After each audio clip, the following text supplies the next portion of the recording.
CPIM का एक प्रतिनिधि मंडल जिला सचिवालय सदस्य सुरेश सरवाल के नेतृत्व में प्रशासन से मिला और जिला प्रशासन के माध्यम से हिमाचल प्रदेश के राज्यपाल को ज्ञापन प्रेषित किया। ज्ञापन के माध्यम से सीपीआईएम ने प्रदेश के स्वास्थ्य विभाग में मास्क, सैनिटाइजर और पीपीई किट की खरीद में हुए कथित भ्रष्टाचार के मामले की न्यायिक जांच करवाने की मांग की है। प्रदेश के राज्यपाल जी को ज्ञापन सौंपा है कि ये जो घोटालों की बात जो पूरे प्रदेश के अंदर आ रही है, जिससे वेंटिलेटर घोटाला हो रहा है, सैनिटाइजर घोटाला हो रहा है, पीपी किट घोटाला हो रहा है, हम ये चाहते हैं कि इसकी न्यायिक जांच होनी चाहिए। और जो आज जिस तरीके से उसकी जांच हो रही है, वो जांच जो है सही रूप से जो है नहीं हो पा रही है। और इसलिए हम ये चाहते हैं जो अभी सिटिंग के अंदर जो जज है हिमाचल प्रदेश के, किसी जज को जो है उसकी जिम्मेवारी सौंपी जाए और वो जो है न्यायपालिका के माध्यम से हो। महामारी के दौरान लोगों ने पैसा दिया है, उस पैसे को भी जो सार्वजनिक किया जाए और उसे पब्लिक डोमेन के अंदर रखा जाए, क्योंकि जिस तरीके से भी पूरे प्रदेश के अंदर बातें उछल रही है कि प्रदेश सरकार जो है घपलों के घपले जो है स्वास्थ्य महकमे के अंदर हो रहे हैं, दूसरी चीज़ों के अंदर हो रहे हैं। तो आज इन्हीं मांगों को लेकर जो है हमने ये आज ज्ञापन सौंपा है। राज्यपाल जी से गुहार लाई है कि ये जल्द से जल्द जो है आप इसकी न्यायिक जांच कराई जाए और सही तरीके से जांच कराई जाए, जिसके तहत जो प्रदेश के अंदर संशय बना हुआ है आम जनता के बीच में, वो संशय भी दूर हो जाए। कोरोना संकट और वैश्विक मंदी के चलते हिमाचल प्रदेश के प्रमुख आर्थिक साधन सेब का कारोबार धीमा रहने के आसार हैं। वहीं हाल ही में पर्यावरण और इंसानी सेहत को हो रहे घातक नुकसान के चलते कृषि मंत्रालय द्वारा 27 कीटनाशकों को बैन करने के प्रस्ताव ने बागवानों की परेशानी को और बढ़ा दिया है, क्योंकि इसमें से अधिकतर कीटनाशक से बागवानी में दशकों से इस्तेमाल किए जा रहे हैं। कृषि मंत्रालय द्वारा जारी की गई खतरनाक कीटनाशकों की सूची में कई कीटनाशक दवाएं हिमाचल में सेब उत्पादन के लिए बड़े पैमाने में इस्तेमाल की जाती हैं। इनमें कैप्टान, कार्बेशियम, क्लोरोप्यूरिफास, बुटारक्लोर, मैकोजेब, M45, जनोम, जीरम, जिनेब और थायोफेनेट मिथाइल थीरम शामिल हैं। हिमाचल में सेब के उत्पादन में बड़े स्तर पर इस्तेमाल होते हैं। ये कीटनाशक, इनमें से अधिकतर स्लॉट्स कई कीटनाशक दवाओं में इस्तेमाल किए जाते हैं। प्रदेश का बागवानी विभाग स्प्रे शेड्यूल में इन दवाओं के उपयोग की सिफारिश करता है। सेब के बगीचों में साल भर में करीब 5 दफा किए जाने वाले स्प्रे में अलग अलग मौसम में लगने वाली बीमारियों से बचाव के लिए प्रदेश के किसान इन कीटनाशकों का छिड़काव करते हैं। इन दवाओं के बैन होने की सूचना के बाद प्रदेश के बागवानों की परेशानियां बढ़ गई हैं। सरकार द्वारा जो 25 फंजीसाइड और इंसेक्टिसाइड बैन किए जा रहे हैं, ये तो मूल रूप से प्रयोग होने वाली दवाइयां हैं किसानों और बागवानों को। अगर ये बैन हो गई तो किसान बागवानों की तो कमर ही टूट जाएगी और वे अपनी खेती बाड़ी को और बागवानी को कीटों से और फंगस से नहीं बचा पाएंगे और फसल तबाह हो जाएगी। प्राकृतिक खेती की ओर जाना बहुत अच्छी बात है, हम इसकी सराहना करते हैं, परंतु पहले विकल्प दिया जाना चाहिए ना। पहले बंद अगर कर दी जाएगी तो किसान बागवान कहाँ जाएंगे, कैसे अपनी खेती की रक्षा करेंगे।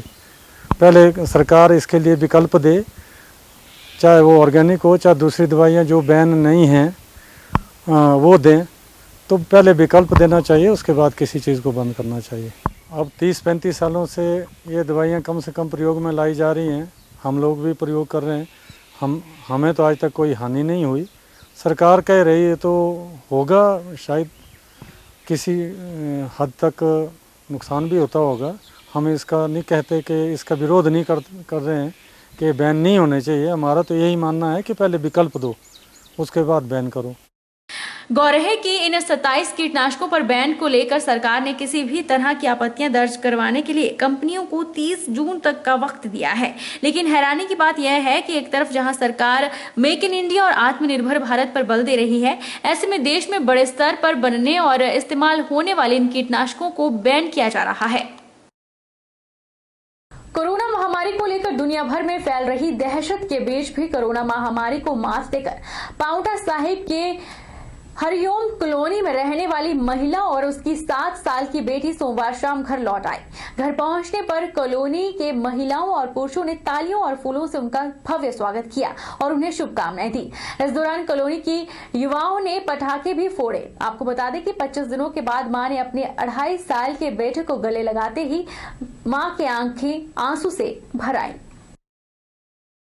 ये बधाई है सभी मोहल्ले वालों के लिए। रिलैक्स सबने फील हो रहा है। जो है जंग लड़ी है इसके खिलाफ कोरोना, और सभी जो है बड़े खुश हैं और सभी स्वागत की तैयारी कर रहे हैं। बच्चों के भी पहुंचने वाले हैं 5 मिनट में। बिलासपुर जिला के कुठेड़ा के रहने वाले 11 वर्षीय बच्चे सहित उनके पिता ने कोरोना की जंग जीत ली है। जी हां, 28 मई को कोरोना पॉजिटिव रिपोर्ट आने के बाद उन्हें 10 दिनों के लिए डेडिकेटेड कोविड केयर सेंटर रखा गया था, जहां पर बिल्कुल स्वस्थ हो गए हैं और आईजीएमसी शिमला से उनकी रिपोर्ट नेगेटिव आने के बाद कोविड केयर सेंटर से डिस्चार्ज कर दिया है। वहीं कोरोना की जंग से जीत हासिल कर चुके बाप बेटे को कोरोना योद्धाओं के रूप में काम कर रहे मेडिकल स्टाफ के लोगों ने तालियां बजाकर उन्हें विदा किया। वहीं कोरोना की जंग से जीते बाप बेटे का कहना है कि देश की जनता कोरोना से डरने के बजाय सुरक्षित रहे। आज बहुत अच्छा लगता है। आपने जन्मदिन भी मनाया था यहाँ पे, हाँ, तो कैसा फील रहा है यहाँ पे आपको? बहुत अच्छा। डॉक्टर ने आपकी बहुत मदद की। हाँ, कैसी टीम लगी डॉक्टर की यहाँ पे? आपको किस तरह की फैसिलिटी मिली यहाँ पे? फैसिलिटी यहाँ पे सही है और डॉक्टर की टीम भी अच्छी है। आप क्या कहना चाहेंगे कि घबराए नहीं सभी? हाँ, कोई घबराए नहीं, कुछ नहीं होता, सब ठीक हो जाता है सारे। अच्छा लग रहा है और डॉक्टर वगैरह सही हैं यहाँ पे, अच्छा है आयुर्वेदिक और डॉक्टर हेल्थ वाले अच्छे सही से केयर करते हैं और बस सही है आराम से। नहीं, और फैसिलिटी अच्छी है, कोई ऐसा कुछ नहीं है कि दोहराया नहीं किसी भी नहीं, कोई घबराया नहीं। हम भी ऐसे ही आए थे, रात को ही उठाया था मैं बस। अब आप ठीक हो गए, घर जा रहे हैं वापस? कैसा? हाँ जी, हाँ जी। जिला बिलासपुर में अभी तक हमने 2263 सैंपल आज की डेट तक लिए हैं और उनमें से 22 सैंपल से वो पॉजिटिव आए थे, बाकी सारे नेगेटिव हैं। और ये जो 22 पॉजिटिव केस आए थे इनमें से भी 10 लोग हैं जिनको हम डिस्चार्ज कर चुके हैं, वो ठीक हो चुके हैं, अपने अपने घर में होम क्वारंटाइन के लिए जा चुके हैं। और 12 एक्टिव केस हैं जिनका सबका इलाज अभी ये जो चांदपुर में हमारा डेडिकेटेड कोविड केयर सेंटर है वहाँ पे चल रहा है। और ये जो 22 केस हैं इसमें अभी तक जो 11 लोग हैं वो ज़िला बिलासपुर के रहने वाले हैं, 11 जो बाकी ज़िला के या और आउट ऑफ स्टेट वाले थे। और जो 11 बिलासपुर के पॉजिटिव केसेस आए हैं इनमें भी 10 लोग ऐसे थे जिनकी ट्रैवल हिस्ट्री बाहर की थी, जो दिल्ली से या किसी और स्टेट से आए थे। और एक यहाँ का केस था जो बिलासपुर का, वो उसकी कॉन्टैक्ट की हिस्ट्री थी जो बाहर से लोग आए थे, मतलब आउट ऑफ स्टेट वाले लोग आए थे उनके साथ। तो इस तरह से अभी तक हमारे पास 12 पॉजिटिव केस हैं जो चांदपुर में जिनका इलाज चला हुआ है। बिलासपुर जिला के झंडुता क्षेत्र में गाय को विस्फोटक पदार्थ खिलाकर घायल करने के मामले में आरोपी नंदलाल को 3 दिनों की पुलिस रिमांड के बाद मंगलवार को फिर कोर्ट में पेश किया गया, जहां नंदलाल को 22 जून तक 14 दिनों के लिए न्यायिक हिरासत में भेज दिया गया है। जिला पुलिस प्रवक्ता डीएसपी संजय शर्मा ने पूरे मामले की पुष्टि की है। झंडुता थाना के अंतर्गत गाय को जो है वो घायल करने का जो मामला सामने आया था और जिसमें जो है पुलिस ने अभियुक्त को जो है वो गिरफ्तार किया था। और जो आज तक जो था पुलिस रिमांड पे था, उसे रिमांड ख़त्म होने पर जो है वो आज judicial magistrate first class Bilaspur के न्यायालय में पेश किया गया, जहां अदालत ने जो है वो अभियुक्त को जो है वो 14 दिन की न्यायिक हिरासत 22 जून तक जो है वो न्यायिक हिरासत में भेज दिया है। तो जेल में अभियुक्त को भेज दिया गया है और पुलिस की जांच जो है वो अब तकरीबन जो है पूरी हो चुकी है। हमने सारे इस प्रकरण का जो है वो खुलासा कर दिया है। मंडी पुलिस ने चरस मामले में दंपति सहित होमगार्ड के एक जवान को हिरासत में लिया है। मामले में पकड़े गए तीनों आरोपियों को आज कोर्ट में पेश किया गया, जहां से तीनों को 4 दिन की पुलिस रिमांड पर भेजा गया। आरोपियों से 936 ग्राम चरस बरामद की गई है। पुलिस द्वारा एनडीपीएस एक्ट के तहत मामला दर्ज किया गया है और गहनता से मामले की जांच की जा रही है। आरोपी होमगार्ड का जवान है, सिटी पुलिस चौकी में तैनात था और पिछले कुछ दिनों से छुट्टी पर भी था। पुलिस ने मंडी में 3 लोगों को एनडीपीएस एक्ट के केस में गिरफ्तार किया गया है। इनके नाम सुखराम, लता देवी और महेश कुमार हैं।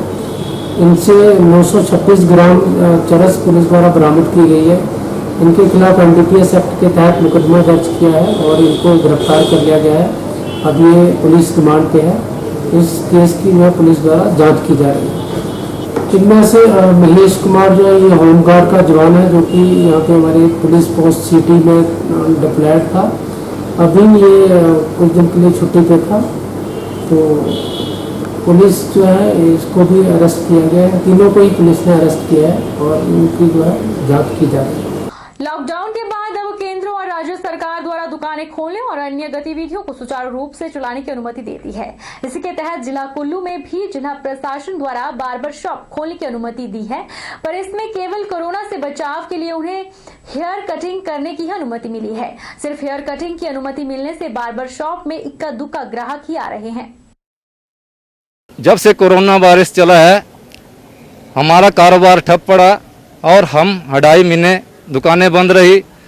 जब हमें अनुमति दी गई दुकानें खोलने के लिए तो हमने दुकानें खोली, लेकिन हमारा काम बहुत कम है। इसमें दिन के कम से कम 4-5 कस्टमर आ रहे हैं और बाजार भी सारा मंदा पड़ा है। हमें कटिंग की इजाज़त मिली है तब हमने रेट बढ़ाए हैं। इसके बाद जब हमें हमारा काम हेयर कटिंग, शेव, थ्रेडिंग, फेस मसाज की इजाज़त मिल जाएगी तब हम पुराने रेट में ही काम करेंगे। वक्त तो चला है छोटे से ब्रेक का। ब्रेक के उस पर फौरन लौटेंगे, आप बने रहिए हमारे साथ।